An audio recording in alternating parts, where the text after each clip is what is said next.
புற்றுக்குள் எறும்புகள் வாழ்ந்து வந்தது. எறும்பு காலையில் இரை தேட புற்றை விட்டு வெளியேறியவுடன், யாரோ புற்றுக்குள் நுழைந்து எறும்புகளின் முட்டைகளை சேதப்படுத்தி அதை சின்னாபின்னமாக்கி வருவதை எறும்புகள் எல்லாம் கவலை கொண்டது. இதை எப்படி தடுத்து நிறுத்துவது என்பது குறித்து எல்லாம் கூடி பேசியது. அப்போது நாம் இரை தேடுவது போல வெளியேறி புற்றுக்கு அருகாமையில் பதுங்கிக் கொள்வோம் என்று முடிவெடுத்தது.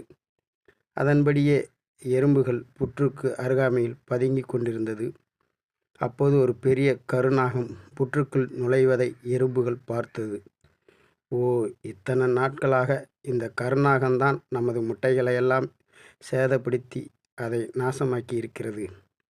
இதை சும்மா விடக்கூடாது என்று புற்றுக்கண்ணிலே முள்ளை எடுத்து